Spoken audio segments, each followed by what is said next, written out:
Hello and welcome. I'm Jackie Stennett, a U.S. Army veteran and the Vice President of Academy Women. Thank you all for taking time to join us for today's event. Academy Women's Career Coaching Workshop, which is held as an annual event, will continue to extend its reach by bringing you a monthly webinar series. As with our annual career workshop, which will be held in 2025 on April 2nd as a hybrid event with options to attend in person or virtually, the monthly webinar series will provide insights from subject matter experts and thought leaders who share their knowledge on a broad array of topics designed to support the professional and personal development of military leaders. For those who are in or considering a career transition, be sure to stay until the end of today's webinar, where you'll have the opportunity to connect directly with a member of Leidos' talent acquisition team. And throughout the year, you will also be able to connect directly with a Leidos team member in Academy Women's Virtual Engagement Center, powered by the generous support of Leidos.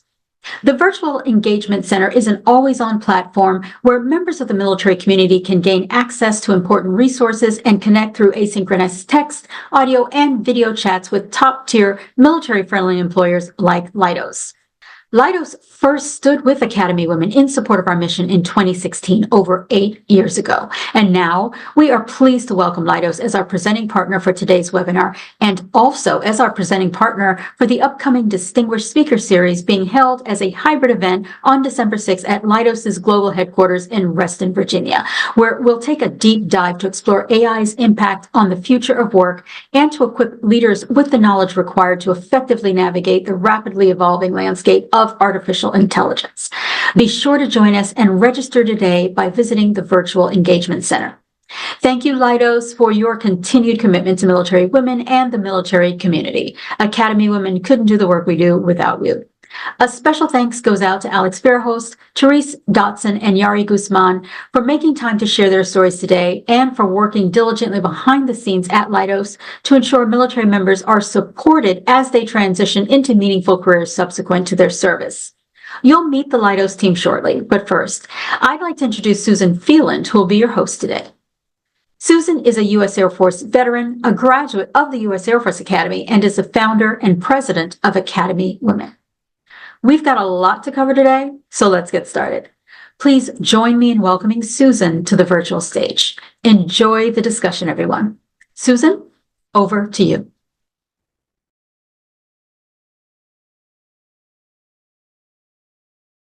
Thank you so much, Jackie. It is a pleasure to be here with a partner that we have been working with since 2016.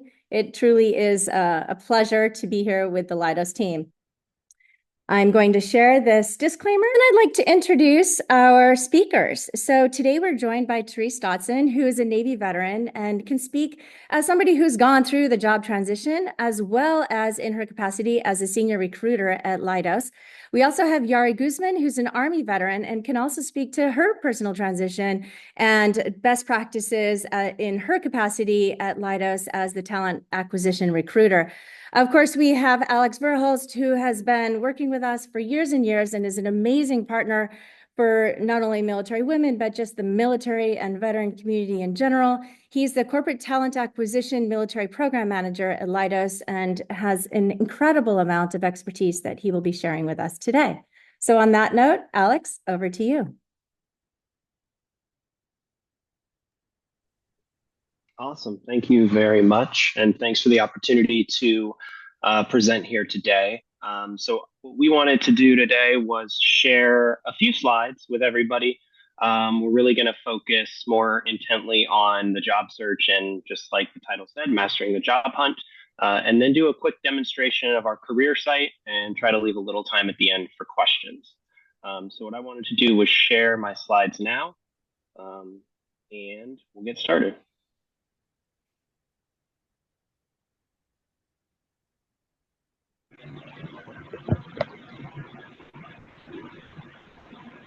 All right.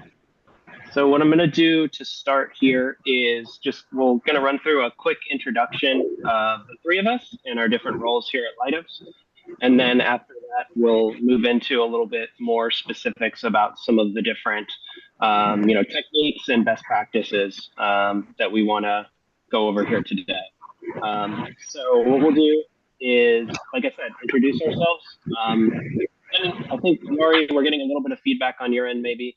So what I'd recommend is as we get, as the three of us speak, the rest will go on mute to try to make sure that we are able to kind of maximize everybody's ability to follow what we're saying and everything. So to get started, I'll go ahead and introduce myself first, and then I believe Yari and then Therese will introduce themselves next. And then we'll get into kind of the meat of our presentation and some techniques, some things to avoid. And then we'll talk a little bit about Leidos as an organization, just as a whole, just kind of a brief high-level overview of the company.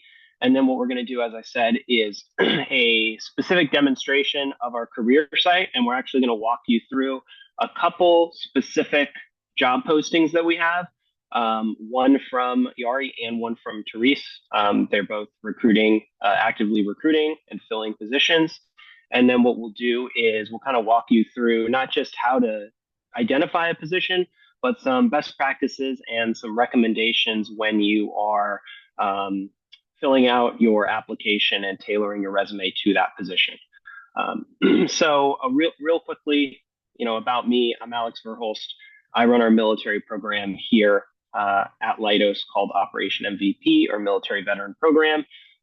Basically, our military program sits in the corporate side of talent acquisition, and it supports the entire organization, the entire enterprise of nearly 50,000 total employees worldwide.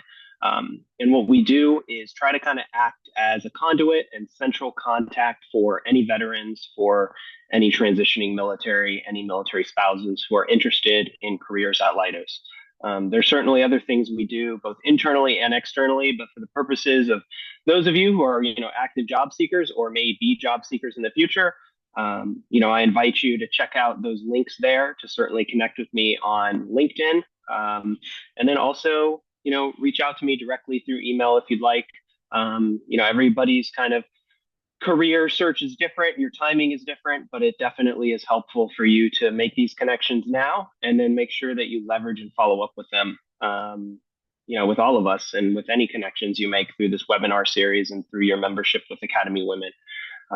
So I've been with Leidos for over a decade. I've been supporting military outreach that entire time, and I've been leading our military program now for going back 9 years. So very excited to be here. Our partnership with Academy Women is very important to me. As Jackie mentioned at the start, it's something that we first got involved with back in 2016. And over the course of the last couple years, we've really been able to ramp up our partnership with Academy Women and be able to be a presenting sponsor for the Career Workshop and OWLS event that happens every spring. And we're really looking forward to hosting the Distinguished Speaker Series at our global headquarters in December. So very excited to be here. Thank you very much for the opportunity to present. And I'm going to turn things over now to Yari to introduce herself, and then Therese will go next. All right. Thank you so much, Alex. And good morning and good afternoon, everyone. I am very much excited to be here.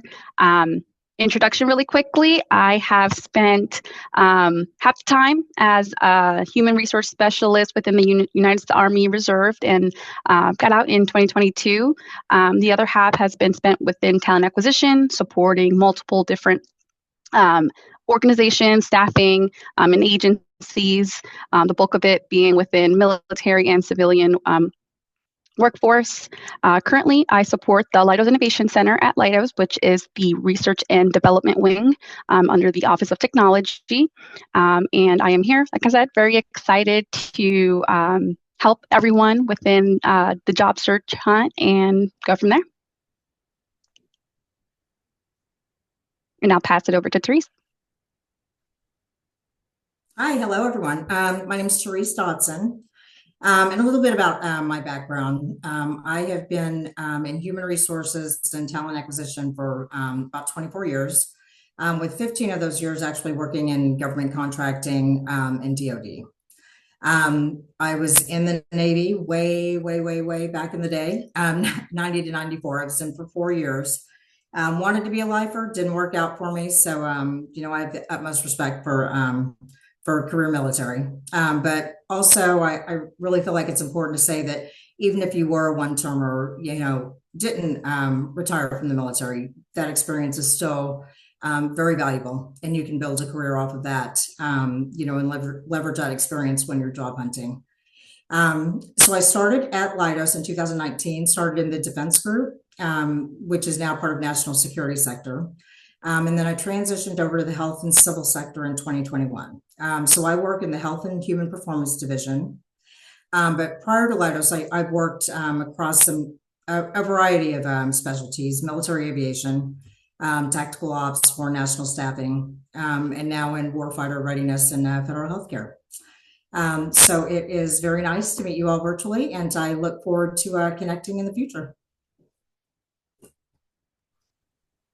Thank you, Yari, and thank you, Therese, for introducing yourselves. So now we're just going to kind of get into really the crux of our presentation. We wanted to start with some best practices and then some common missteps and kind of pitfalls of the job search.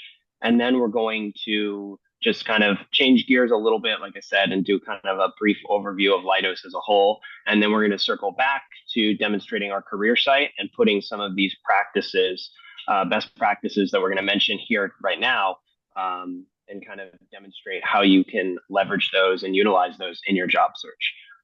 So the first couple of these, I believe Yari's going to handle. So I'm going to hand things over to her to speak specifically to the first two.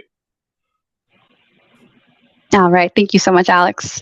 So first, we'll see here to do your company research. We don't expect you to know everything, but definitely utilizing a framework to better understand and show what you've learned through websites or LinkedIn will definitely help and show that you've done your due diligence when connecting with recruiters and managers. Should, of course, screening or interviews present itself.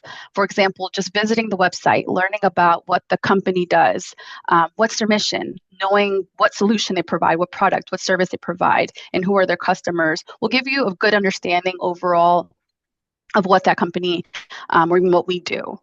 Secondly, understanding the company's values is very important. It shows that you've done your research on that end and how it could be culturally a good fit. And I would say finally, just understanding once you, let's say, find a position, make sure you understand the responsibilities of that role and how it contributes to the overall function of the business. As service members, at least for myself, we live by the mission and ensuring that as we transition into our next opportunity, that there is a mission at hand to support will help that bridge that gap from service members to civilians in your next opportunity. Secondly, networking, connecting on LinkedIn. LinkedIn is amazing in that self. I urge everyone to, if you're not following Leidos, to follow. There's posts every day, if not weekly. Connect with myself, with Alex, with Therese after today, even other folks that you might learn. You might learn a little bit more about our sectors if you see a talent acquisition specialist or even other managers that'll help sort of bridge that gap as well. And having an introduction, just understanding that you have a point of contact at Leidos should you have questions. And of course, you'll have all three of us here and hopefully more to come from our Leidos family. All right, the next bullet point, managing salary expectations. It's a huge topic when looking for a new position, and it's a conversation that you really need to be prepared to have because it will come up. So they will ask you what your salary expectations are. Transitioning from the military, you may not have that historical data or anything to fall back on. So there are different sites that you can do some research, things like Indeed, Glassdoor, salary.com, where you can, look at different positions, how much experience it requires, and then it'll give you a range. And you have to understand these ranges are from minimum to maximum. So you really need to take a look at what you are, what you're open to consider. If you could pare it down to a range of 5,000 in between the two numbers, that would be great. 10,000, that works too, but I'm no more of a range than that. But with that, it's okay if the recruiter says, here's what are your salary expectations, and you don't know, you don't have a hard number. You can come back and say, based on my research, this is what I feel is a fair amount, but I'm open to conversation, or I'm open to discussing. With our positions that are listed, on the job postings, and we'll take a look at that later. We list the full salary range on there. So when you're looking at that, you're not looking at, necessarily the starting point. This is something we have these ranges, and it all started really with some of the states that were implementing transparency, on job postings. But anyway, you may see this also on other companies' websites. If you look at ours, though, you'll see the broad range. That's a good indicator that it's the full salary band. But again, do your research, base it on, what your findings are, what you're comfortable with starting at. There's another site that you can look at for salaries, and actually it's a couple bullet points down. It's called My Next Move for Veterans. That's also a resource that you can look at to take a look at some salaries. On the next point, create and review job alerts. On our Leidos careers page, there is a way to, we have a lot of filters on there, location, remote, you name it, it's on there. So you can set up job alerts for all of your different criteria. You can set up multiple, and then you receive notification when new jobs are posted. With this, you can connect, with recruiters early on to ensure that you have the multiple points of contact. So like Yari was mentioning, LinkedIn.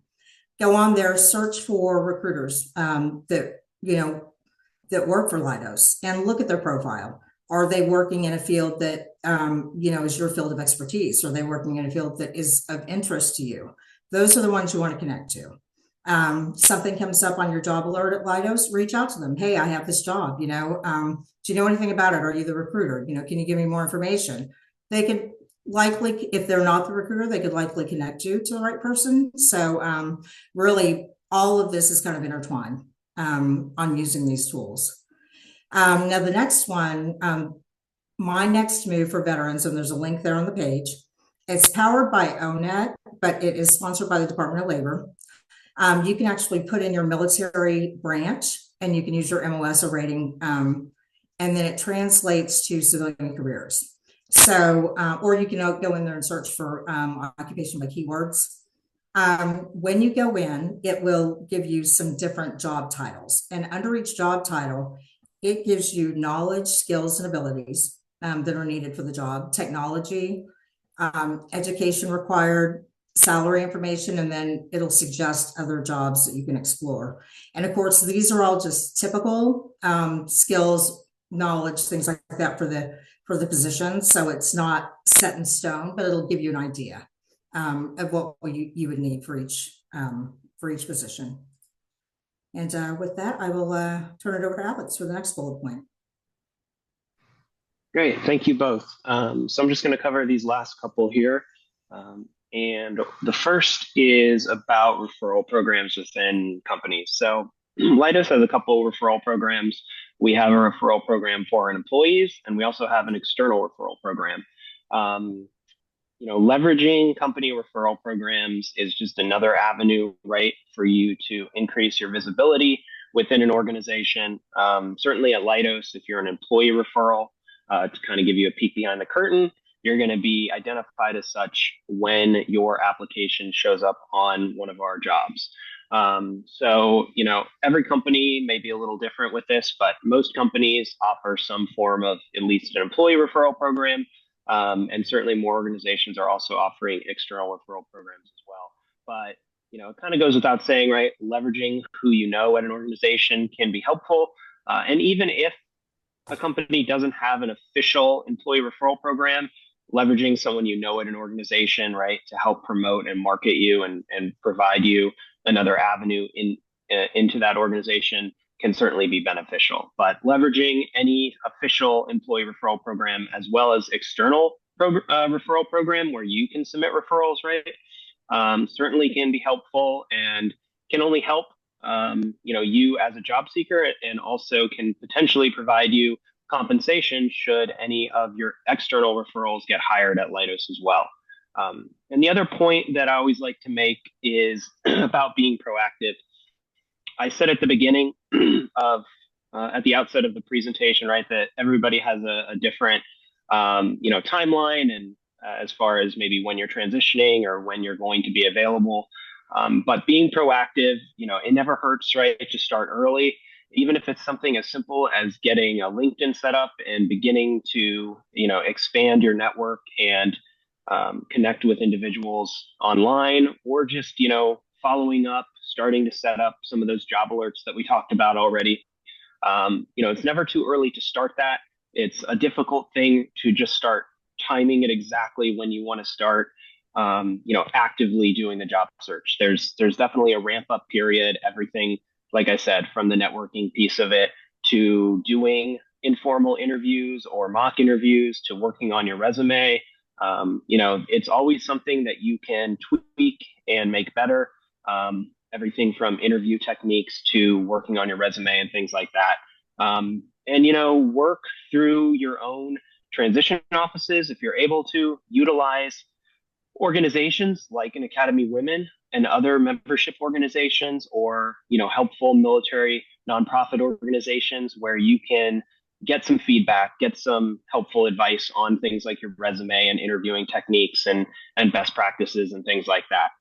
It's certainly never too early to start. And like I said, the last thing you want to do is end up in a situation where you're coming off active duty, or you're transitioning to the civilian space, and you have a hard date of, well, I need to start working now, because that's going to really that's going to drive your decision. Whereas if you can be more flexible and be more proactive, and ideally get in a situation where you're going to have some competing offers and competing organizations that you're looking at, so you can determine the best fit for you as you begin your civilian career. So what we wanted to transition to now were, we talked about the best practices of looking for a job. Now we're looking at some of the common missteps or, pitfalls of the job search. Some of the things that we've seen as members of, as talent acquisition professionals, as members of our talent acquisition team here at Leidos and in our professional careers, where we've kind of seen these are some common missteps. They're not just veterans. This is pretty broad and can apply to a lot of different candidates. But want to share this with you now so that you can better arm and prepare yourself in your job search. So first couple of these are Yari again, I believe. So if you'd like to handle those, and then we'll move into Therese, and I'll finish up here with the last few.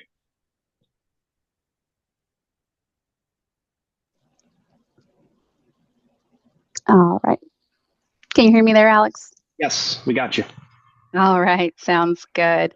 So as Alex mentioned, pitfalls for the job search. One thing I always want to stress is not to rush through the application process.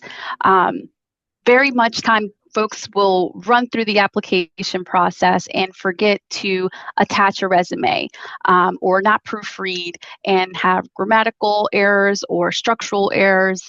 Make sure that not only do you have it read by maybe one other person, another set of eyes, never hurts. Just to give you kind of a peek on the back end, let's say you forgot to attach a resume. On the recruiting end, we may receive 50, 75, 100, maybe even up to 200 applicants per requisitions. It's very hard if we are looking through, the top 10, 20, and someone may not have their resume attached when, speed of time is definitely what we're looking for when we're filling positions. So just make sure that you are taking your time. Every applicant tracking system is different, but go through it, attach what's needed, and just ensure you're following those directions. Secondly, avoid using one generic resume for all positions. Make sure you take your time to read those basic qualifications of each job descriptions and tailor it to your skills and to those qualifications. I know in the military, we might touch a lot of different avenues, during our tenure, whether you're there for 4, 8, 20, or plus years. We may touch a lot of different items. I'm a big proponent of having maybe a couple different resumes. Let's say you have 3 strong skill sets that you want to market around, and depending on that position that's open, tailor that resume to that job description. Ensure that you're looking, like I mentioned, to those qualifications where a recruiter can look at it and easily read exactly what's needed. So please, I'm always a big proponent of that. Don't be shy about the content, but just make sure that it's specific enough for a manager to understand this person's skill set and how it relates to that very job. Yeah. And next bullet point, don't apply to jobs that don't interest you just to get an application in the system. So I know that it's tempting to maybe say, well, I want to get it in there so that the recruiters can pull it. But when we look in the candidate system, we can see all of the positions that you apply to, and really what you're looking for. I would hope that you're excited about it and inspired, and that's the position that you would want to take. If you have no intention of accepting the position, that also shows in the system. So, make sure that you are applying with purpose, and that is something that you're ready to move forward with 100%. And don't get discouraged if you're not selected for a position. Like you already mentioned, we get hundreds of applications on each one of the positions. So the reason that you weren't, contacted, at least even contacted, is it may have been timing, things like that. It doesn't mean that you weren't well qualified, or that you just don't, match the expectations of Leidos for the position. So just keep trying and don't give up, on that. But also when applying, and this kind of goes with the resume in your application, don't assume the recruiter or the hiring manager will know military acronyms. I know that for a lot of you, it's just been, it's been your life every day. You understand it, but there's a lot of folks that have also not worked around DOD or were in the military at all. So when filling anything out, spell it out first, put the acronym in parentheses, then throughout the document, you can refer back to the acronym as long as you, spelled it out in the beginning. And, this is important, I guess, nowadays, social media, don't forget to clean up your social media content when you were looking for a job. Employers, managers, if it's public, they can look at it. So, if they see something that's problematic or questionable, not just your profiles, but post some photos that other people tag you in, or your comments on public posts, just be very cognizant of how that would translate to an employer or a recruiter that is looking at your information that's publicly out there. All right, Alex. All right, thank you both for that. So I'm going to finish up here with the last three. This one kind of goes back to something Therese just mentioned, which is to avoid blindly applying for positions. I think that sometimes a lot of the frustration comes from spending, time, and, the application process can still be somewhat labor intensive for you, the candidates, and spending a ton of time applying, and just not hearing back can get very frustrating. But my recommendation, and this actually kind of ties into the next bullet point about not spreading yourself too thin, is to kind of start with a small select number of companies and positions that you're targeting, and ensure that either you already have points of contact within those organizations that you can follow up with, or determine how you can find those contacts, through networking events, hiring fairs, virtual or in-person events, and not just one contact at a company, but ideally multiple contacts, and not just contacts in recruiting, but contacts, in the hiring managers and of other employees. Now, easier said than done, I understand that.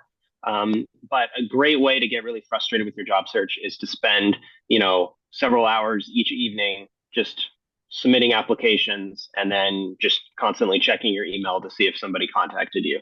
I definitely recommend, and part of what we're trying to cover here today is to set you up for success, and also allow you to utilize your time more efficiently and effectively, so that you aren't spending a ton of time just submitting applications, and you're able to spend that time, attending events, attending whether they're virtual or in person, networking events or workshops or hiring events, and you're able to actually get out and connect with individuals in the community. Whereas I think, if you looked several years ago, right, it was a lot more just submitting applications, right, and then just hoping somebody stumbled across your application and contacted you. But now we can set things up and you're able to kind of optimize your the searches that you set up and optimize yourself for even submitting applications, from a mobile device if you're out, and not necessarily, again, having to spend that time, right, every evening after work just submitting applications and things like that. So the last point here is something that personally I have seen pretty often, and it's kind of human nature to want your questions answered up front, right?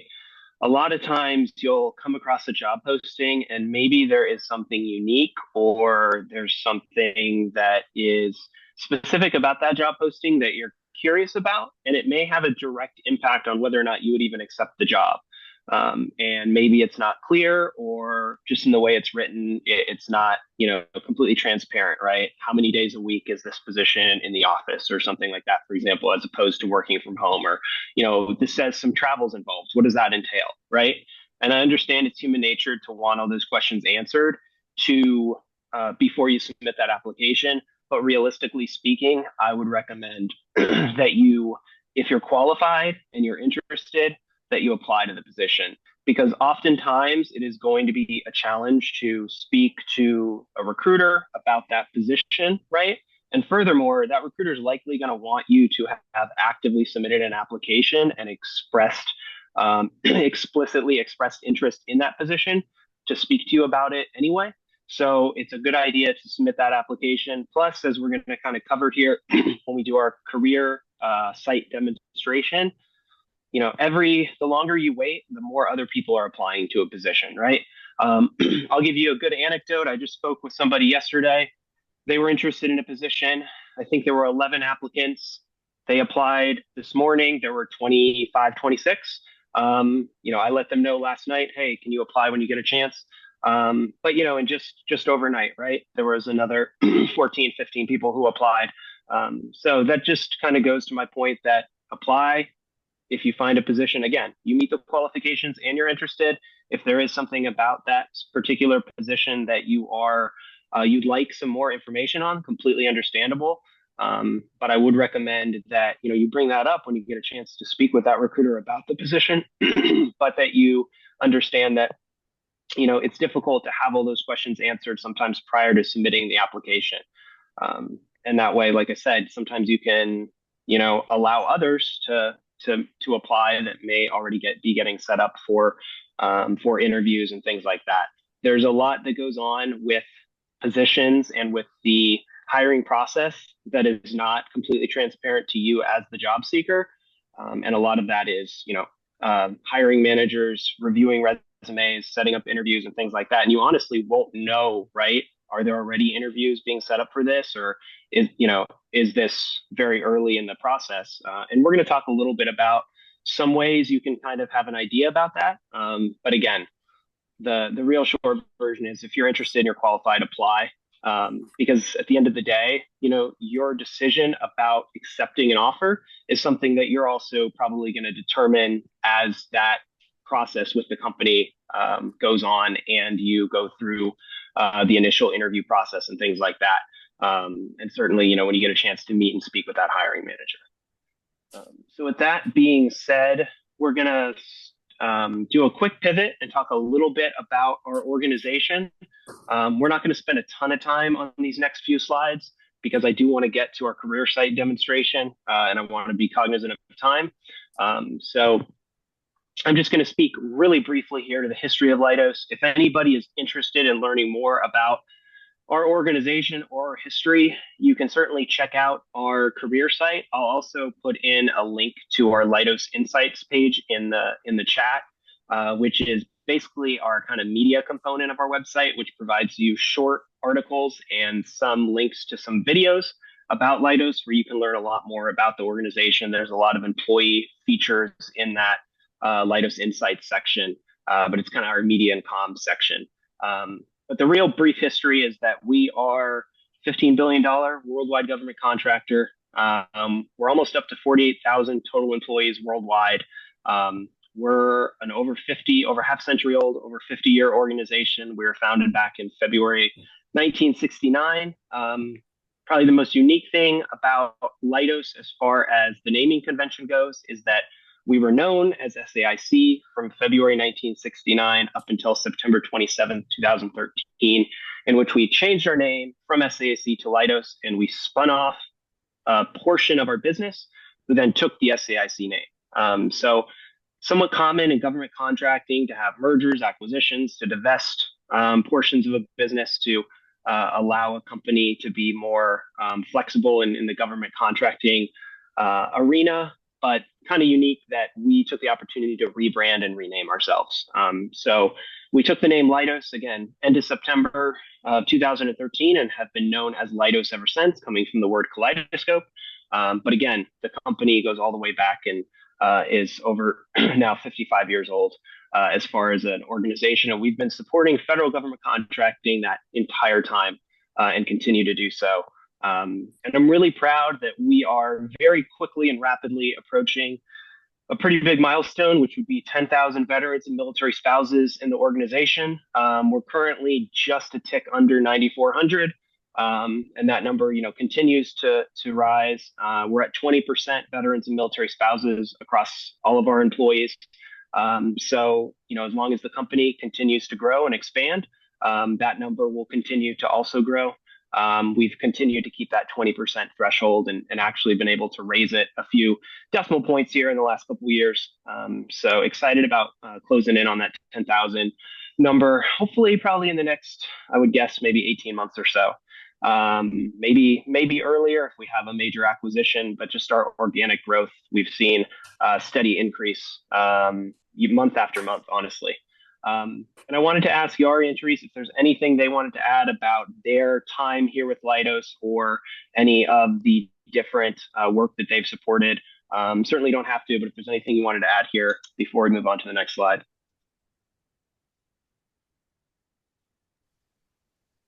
Sounds good on my end, Alex. All right. And then real quick down there, I know there's a lot of different organizations like Academy Women that we support, some of our different awards and rankings. One quick thing just for, our audience to keep in mind, with Veterans Day approaching in a little over 2 months, you're going to start to see a lot of these awards and recognition that are going to be pushed out, like military friendly. You see the Department of Labor has the Hire Vets Medallion. All of these awards, Best for Vets for Military Times, those awards are all going to be coming out right around Veterans Day or maybe the week prior. So you'll start seeing, if you follow, military recruiting points of contact, or even just follow companies' pages on like a LinkedIn, you'll start to see a lot of this getting pushed out probably in early November at the lead up to Veterans Day. So just, keep that in mind. It's just another avenue to kind of be able to identify some organizations that have best in class, our best in class military and military spouse recruiting and employment initiatives and things like that. It just gives you another avenue, if you need it, to identify and to focus in on some specific organizations that you want to target. So I'm not going to spend a ton of time here. This is just kind of what we do and who we are. Try to kind of cover that. And like I said, it would be impossible in any presentation, and especially with the limited time we have here today, to get into everything we do. What we're trying to do here is kind of provide you, again, some best practices, and then talk a little bit from Yari and Therese's perspective about the work that they support and some of the ways that you can kind of navigate through our career site. So with that being said, this is relatively straightforward. One thing that I think we're going to talk a little bit about when we talk about our positions and our career site as well, we kind of walk through a demonstration. We'll cover a little bit about ways to identify and leverage things like security clearance, and also focus on, if you want to or desire to, how you can focus on specific work that supports one of our different sectors. But you can kind of see here, if you just do the quick math as it relates to clearances, if we have 48,000 total employees and we have 24,000 cleared, that means that there is, basically about half of our employees do not hold a security clearance. Now, if you looked on our career site, you're definitely going to find more positions that require some form of clearance than do not. But I always like to point that out because I think sometimes you look at a company like Leidos, right? Information technology company, government contractor, and sometimes there's a common misconception that, well, I need to have a high level security clearance or I need to be in, a background in computer science or systems engineering. And that's simply not the case. We have so many different positions. We're a very broad organization. And certainly we have a ton of positions and a ton of employees that aren't actively holding a clearance, right? So a lot of it, and again, we're going to get to this momentarily, a lot of it in your career search depends on where you're physically looking to work, right? What the market is in that particular area. And then also if there are specific, customers or types of work that you're pursuing. If you are pursuing work in the national security or intelligence community in those areas of focus, right? Well, then you're probably going to be drawn, right, to certain locations, DC metro area, for example, and you're probably going to need to have a high level security clearance, right? But if you're looking at some of the work, for example, that we're going to talk about with Therese, where it's work maybe at like the public trust level, or it doesn't even, it's something where you aren't even required to have that coming in, and it supports in the health side or some of our civil work.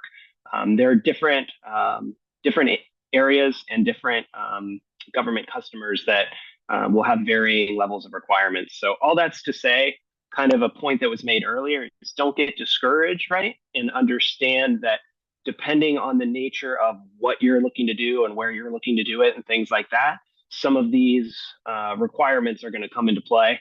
And it's just a matter of kind of understanding that and not just thinking or, don't come in with a, like I said, don't come in with sort of a thought that, well, I'm going to need to have this in order to find a position here, because we've gotten now to the state and government contracting with a lot of organizations like Leidos that are fairly broad and have work across a variety of different, not just customers, but different skill areas and things like that. Was there anything that Yari or Therese you wanted to add to this before I move on? I'm good on my end. All right. So I think next one, I'm going to ask both of you real quick. Just we can start with Yari. Why don't we start with you? Talk a little bit about where the work that you support, under which sector that falls under, and then Therese, if you can do the same. And this kind of goes back to a couple slides ago where we listed our different sectors. But if each of you can just briefly discuss the work you support and kind of where it falls under in the organization. And the other point that I wanted to make about this was, when you're looking at a large company like a Leidos, right? We may have recruiters that support different work in different sectors and different business areas. And that may not necessarily be the same recruiter, right? That would have a direct path to other positions that are in different areas of the company. So just keep that in mind. If you're able to find a specific point of contact that is kind of ingrained or supporting the work that you're interested in, that's sort of like the ideal scenario as far as your networking goes. But yeah, Yari, if you wanted to provide anything here about kind of the sector that you are work for and fall under. Yeah, absolutely. So I support the Leidos Innovation Center, and also known as the Link. So the Link actually falls through our corporate function, and specifically under the corporate function, we are under the Office of Technology, and so we are the R&D wing of all things that have to do with the inception or innovation of ideas, kind of like the nuggets of it all. And the way I like to think of it is that we kind of like funnel through all of the sectors once things become ideas to actual product or solution. So that's a little bit kind of a couple different layers down, but yeah, overall from a corporate function, specifically under our Office of Technology. And Therese.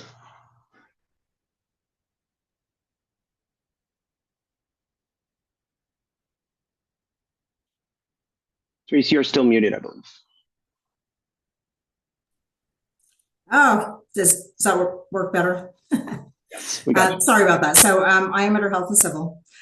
So we have some different components to this, and I really think it's kind of unique to the organization. So we have health solutions. Our customers are like Health and Human Services, Defense Health Agency, Transportation Solutions, which falls under U.S. Department of Transportation and the FAA.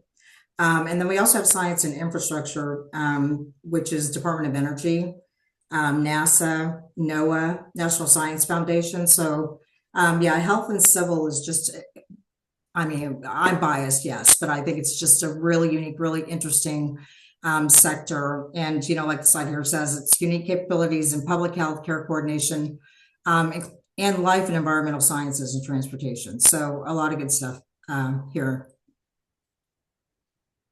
Great. All right. So moving forward here real quick, because I want to give both Yari and Therese some time to speak to the slides about the work that they're supporting. This is just kind of covers what we spoke about previously with our different sectors and just some of our revenue there. So not going to spend too much time here. And then this gives an idea of the, kind of scope of the work that we have here in the US. Real quick to my colleagues here, any particular locations where you're actively recruiting or that you just want to call out where you have positions right now that you're looking to fill? Yeah, I can start. Oh, I'm sorry, go ahead. I was going to say a bulk of the positions that I support are in San Diego, California. And then the other kind of secondary and third would be Dayton, Beaver Creek, Ohio, Arlington, Virginia, of course, being a big hub. And then we have a couple sprinkled around Albuquerque, New Mexico. Right. And Therese? Primary area that I am recruiting for right now, actually the same, San Diego, California. So the bulk of my work right now is with the Naval Health Research Center there. Great. Thank you both.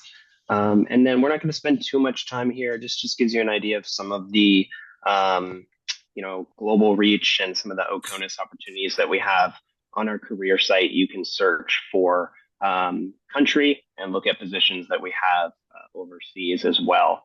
But want to turn things over here to Yari to start to talk a little bit about some work in the Leidos Innovation Center or LINC. And then Therese is going to share a little bit about some of the program or the positions and the programs that she supports. So Yari, go ahead, please. Yep, thanks, Alex.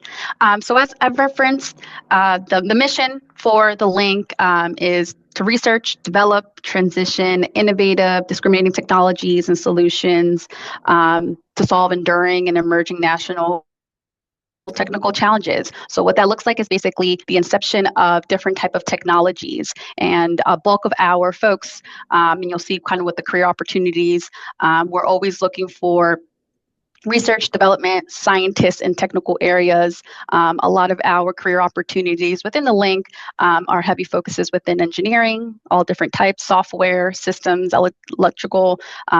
You'll see them kind of all rolled off there. I did provide a link that takes you right to our Leidos Innovation Center. We have two big divisions, electronic warfare and then applied science division. And all of our positions will be listed on there with many kind of clearance levels and of course, location. And as I mentioned, the locations for heavy are San Diego with touches around Arlington, Virginia, Dayton, and Albuquerque.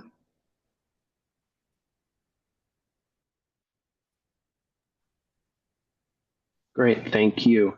And then Therese, do you want to talk a little bit, here it is, about some of the work that you're supporting right now? Sure. So I work in the Health and Human Performance Division. I know that you can go to our website, to our careers page, and find positions all across Leidos, but we do have a page, and there's a link on this slide where you go specifically to naval health job opportunities. Now, Leidos holds, I believe, all of the naval health contracts nationwide except for one. So in addition to the ones that I work, we also have a contract at the sub-base in Groton, San Antonio, NAMRU, Wright Pat up in Dayton. So there are a lot of other positions that are beyond what I have here that I specifically work on. Like I mentioned, the bulk of my work is Naval Health Research Center that is out in San Diego. I also support Naval Medical Research Center, which is over in Maryland. So it's Silver Spring and Fort Detrick, which, sorry, I put Fredericksburg, I meant Frederick, Maryland. And then another Naval Health program also in San Diego and Falls Church. And then a classified federal agency that actually doesn't fall under, Health and Human Performance, but under Naval Health, but it's under our department, Health and Human Performance. The interesting part about all of these positions is when you look at the job posting, it'll say that it requires a secret or TSSCI with poly. You actually do not have to have an active clearance to be hired on these particular contracts. Every contract is different across Leidos, but on mine, this is kind of an opportunity to get cleared if you don't have a clearance. And when we go through the job description, I'll show you how you can kind of, discern between the ones that require it and where you can actually be sponsored for the clearance.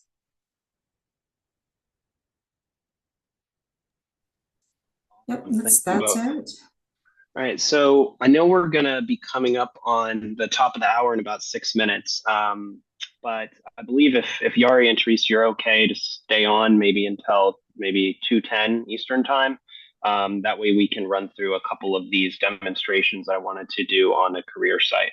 So if that's okay with everybody and everybody that's currently on, then what I wanted to do right now was share my screen and share our Leidos career site. And then I had asked Yari and Therese both to provide me kind of a path to finding 2 specific positions. And then we just kind of wanted to talk a little bit about both of those positions and sort of the, some of the nuances or some of the things that just sort of you can miss. I mean, tailoring your resume and providing specific examples of experience and things like that.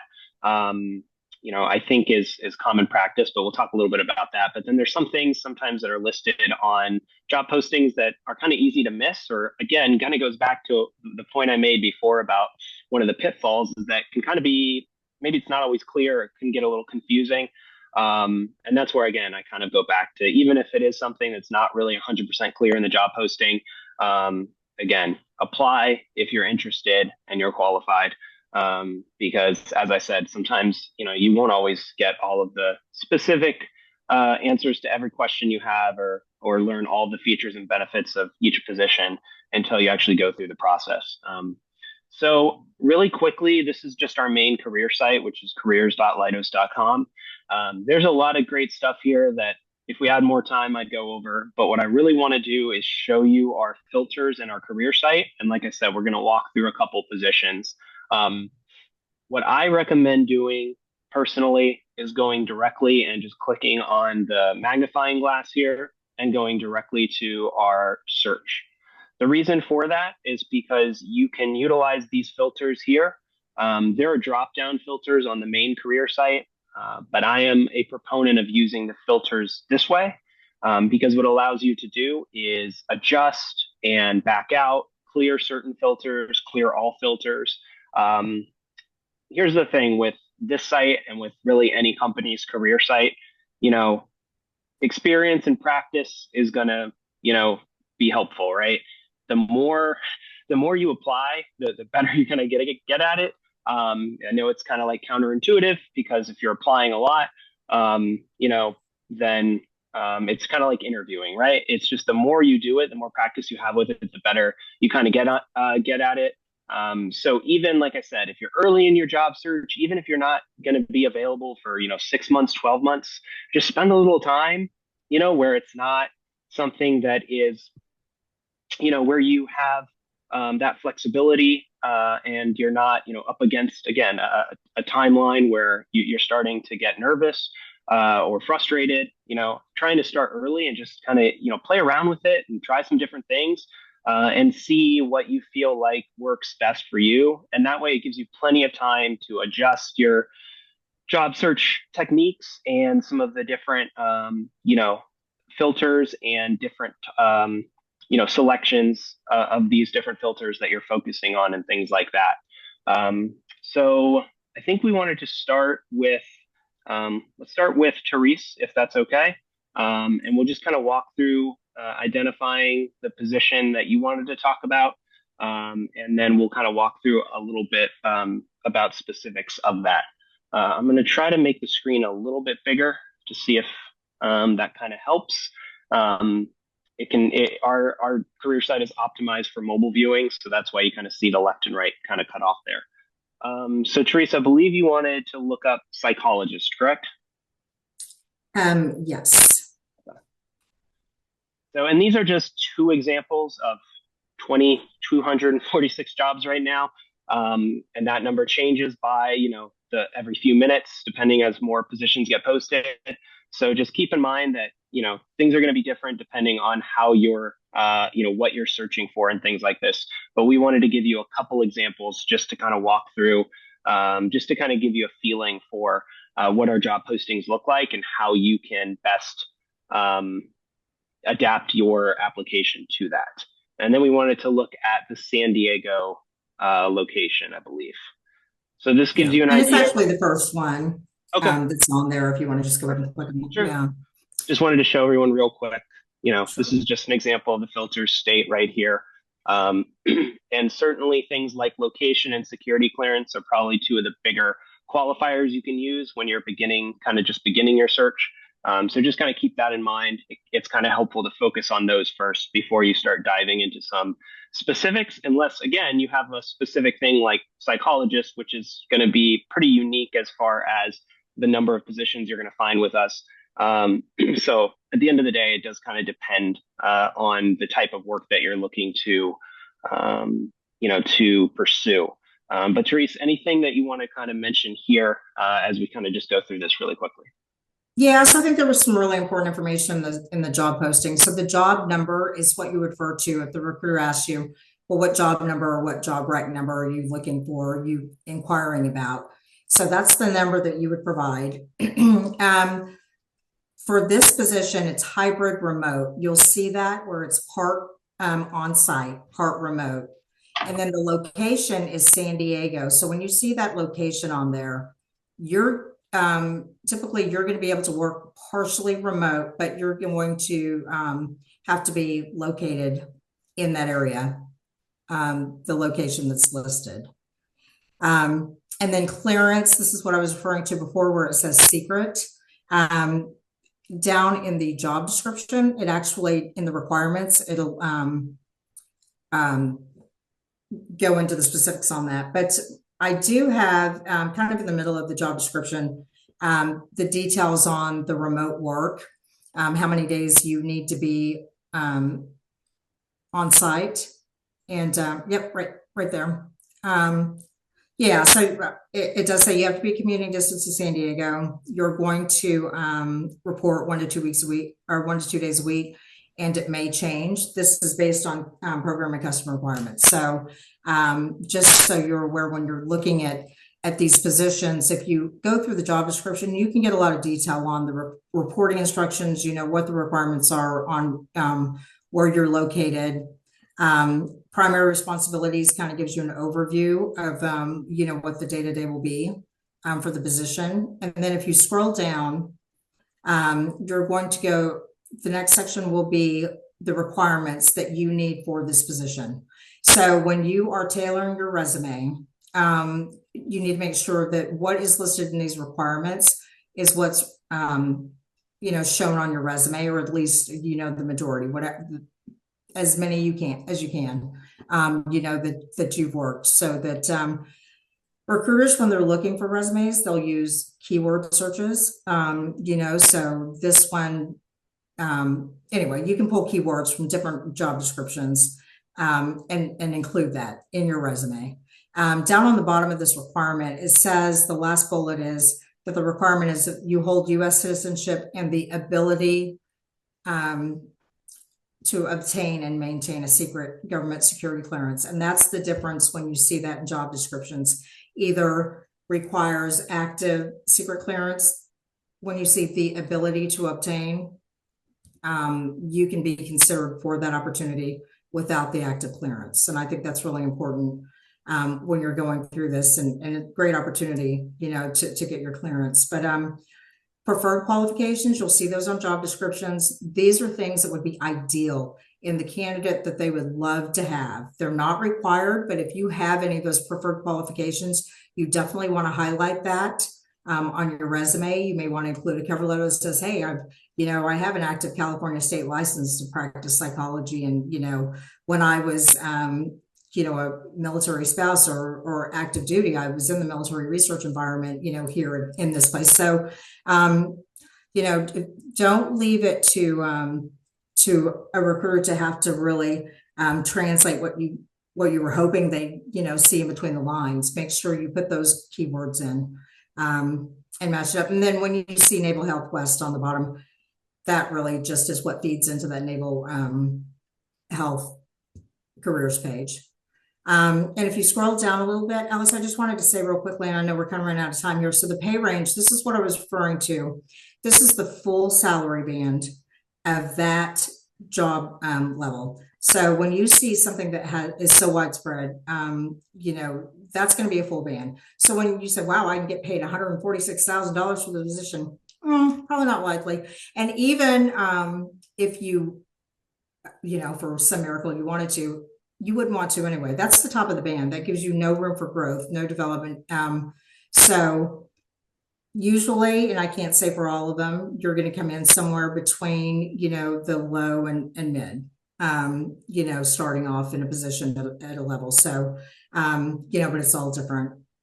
There is a blurb right underneath that says that it's not a guarantee of compensation or salary, and that it's based on so many different things: the job level, education experience, internal equity. That's huge. So when you don't be afraid to come in and say, well, I'll take, 50,000 for a job, and say, oh, they're going to lowball me. Well, here's the thing. We have peer equity. There are things that, there are a lot of factors that are involved in salaries. So don't ever, I don't think that our intention would ever be to not compensate you, for your skills and education and what you bring to Leidos. So, that's a reference point for you. Like I said, do your research, and just be honest if you're with yourself on what you can, you're open to considering, and what your worth is and what the job's worth is from your research. But I did want to say, when you look at a position and it says PhD, this one is PhD with no experience, really, no minimum years of experience.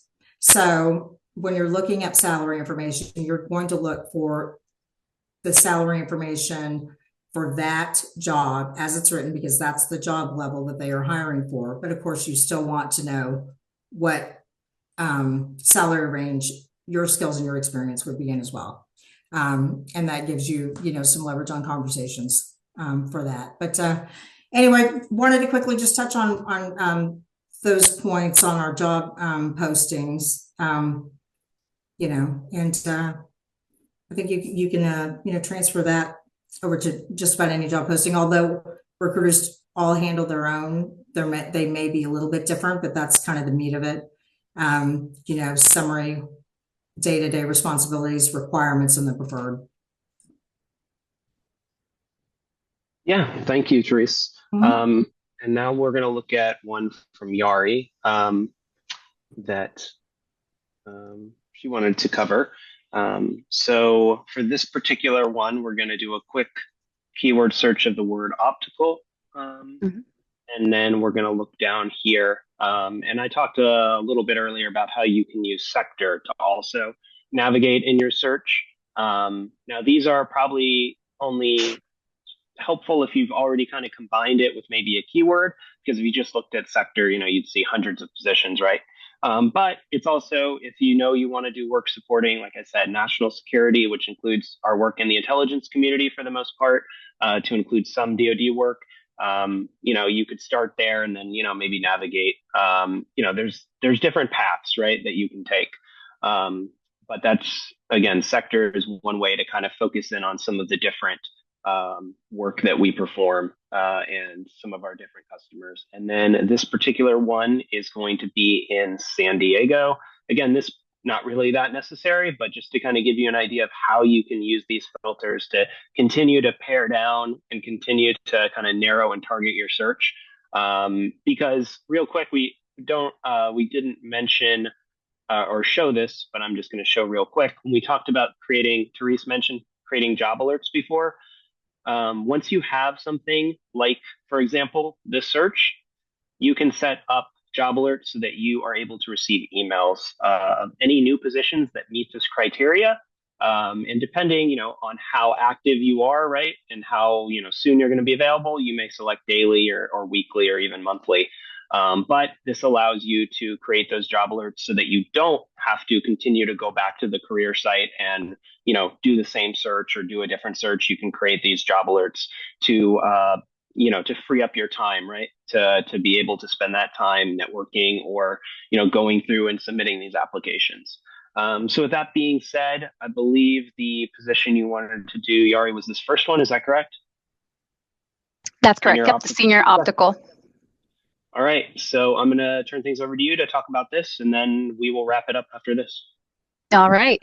And Therese did a fantastic job pretty much covering a lot of the specifics there. But to her point, you'll see the job number there. If you wanted to get in touch with us or get in touch with any recruiter at Leidos, please do reference that R dash and then the series of number. It helps us locate exactly what specific job you are referencing.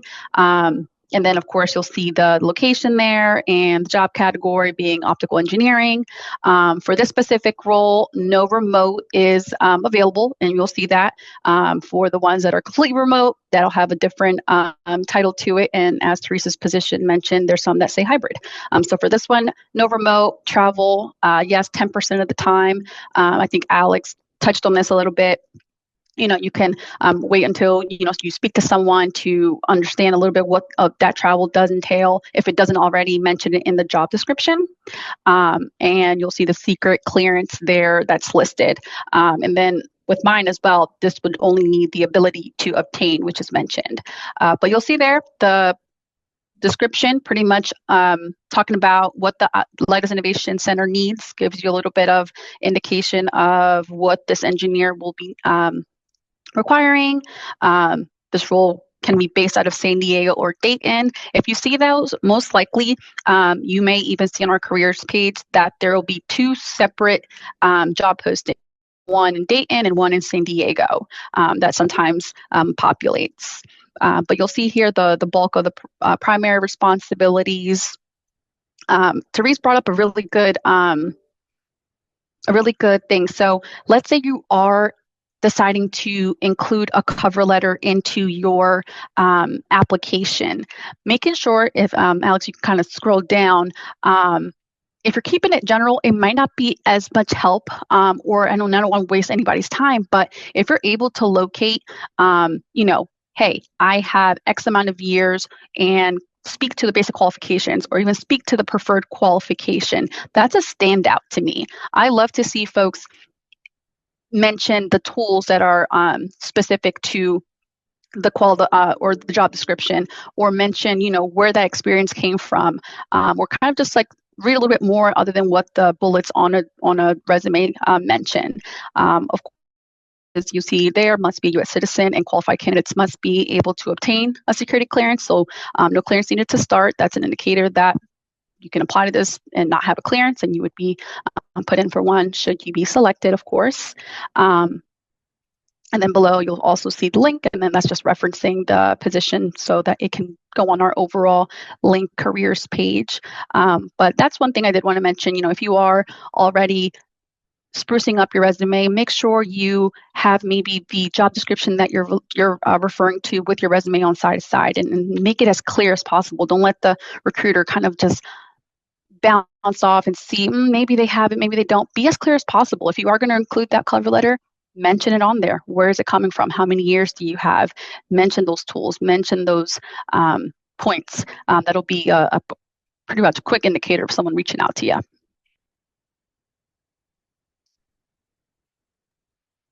Yeah, thanks, Yari. One quick question as it relates to, basic and preferred qualifications. You mentioned, the cover letter.